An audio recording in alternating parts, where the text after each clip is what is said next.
Hi, my name is MBE10303 and this is my assignment 1 for the subject Arts of Business Negotiation MBE10303. For this assignment, the situation given is I bought a new pair of shoes, took them home, wore them around the house for one day and found out that they didn't fit me well. So I took them back to the store and asked to return them.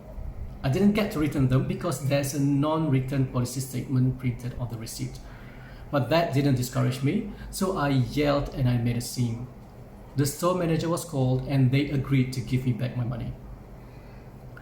This assignment requires me to analyze the possible outcome based on the ethical standards for strategies and tactics in negotiation, namely end result ethics, duty ethics, social contract ethics, and personalistic ethics. Before I go to the standards, let's just look at what ethic means. Ethics are broadly applied social standards for what is right or wrong in a particular situation, or the process for setting those standards. So in a particular situation, how do I decide what to do? I can base my decision on action, on the result that I expect to achieve, or my duty according to the law, or the cultural norms or values of my organization or society, or maybe my personal convictions. That is what I myself feel right or wrong. So, if I base my decision or action on the result that I expect to achieve, that is end result ethics. If I base my action on the law and regulations, that is duty ethics. If I base my action on the culture or values of the society, that is social contract ethics. And if I base my action on what I personally feel, that is personalistic ethics.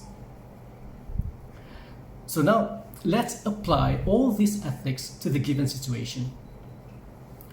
I went back to the store and got my money back. Clearly, this is the end result ethics approach.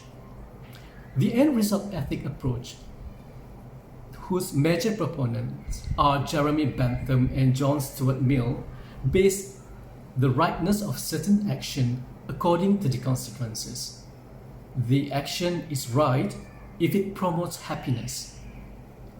And I will be happy if I get my money back. That is my main aim. It does not matter how I do it.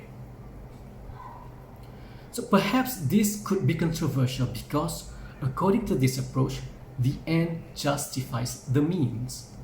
So it doesn't matter that I created a scene at the store and yelled at the sales assistant, because in the end, I got my money back. Then, what would be the outcome of this situation if I adopted the duty ethics? Advocated by Immanuel Kant, this approach takes the stand that the rightness of an action is determined by considering the obligations. That is, what ought to be done according to the law. In this approach, individuals ought to commit themselves to a series of moral rules or standards and make decisions based on those principles. So in this given situation, if I were to apply duty ethics, I would follow the term that is stated on the receipt, which does not allow me to return the shoes. So that seems to be the right thing to do. There is a rule and I was expected to follow the rule. So I would not go back to the store and ask to return the shoes. But there are, however, some concerns about this approach. Who sets the rules? Who decides on the goodness of these rules? Can we consider some exceptions in certain circumstances? The third approach is social contract ethics. Advocated by Jean-Jacques Rousseau, this approach determines the rightness of an action based on the customs and norms of the community. According to this approach, societies and cultures determine what is ethically appropriate and acceptable. If I were to adopt this approach, I might go back to the store and ask to return the shoes. Customarily, it is acceptable to return goods such as shoes if we find that they do not fit.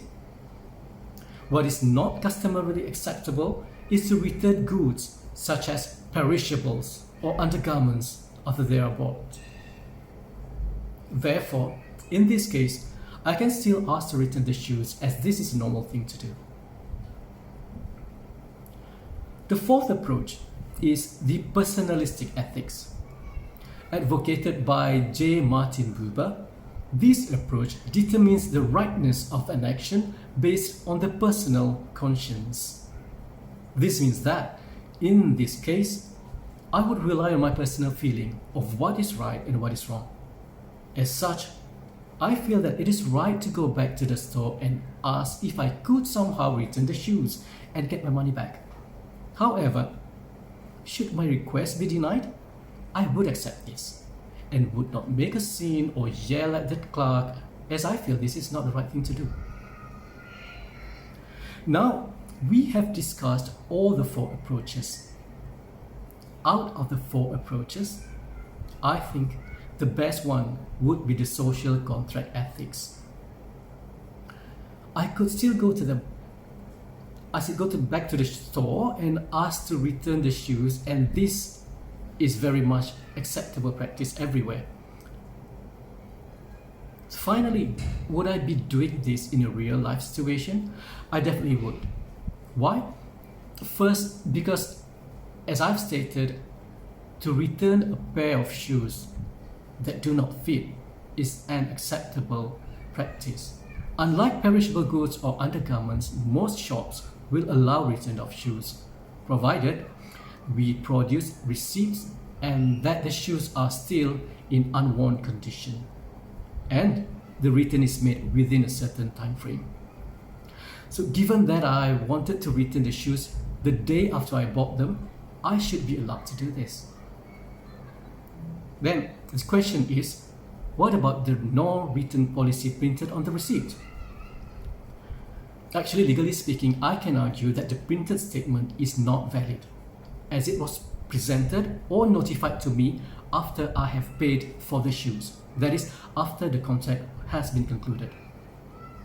There's a leading court case on this issue, known as Taunton versus Shoe Lane Parking Limited. It's an Old English case, 1970. It was decided in that case that a clause cannot be incorporated after a contract has been concluded without reasonable prior notice. So in this case, whatever terms and conditions that was printed on the receipt were practically communicated to the buyer only after the conclusion of the transaction, and therefore we can argue that they are invalid. This means I should be able to get my money back. So that's it from me. Thank you very much. Assalamualaikum warahmatullahi wabarakatuh.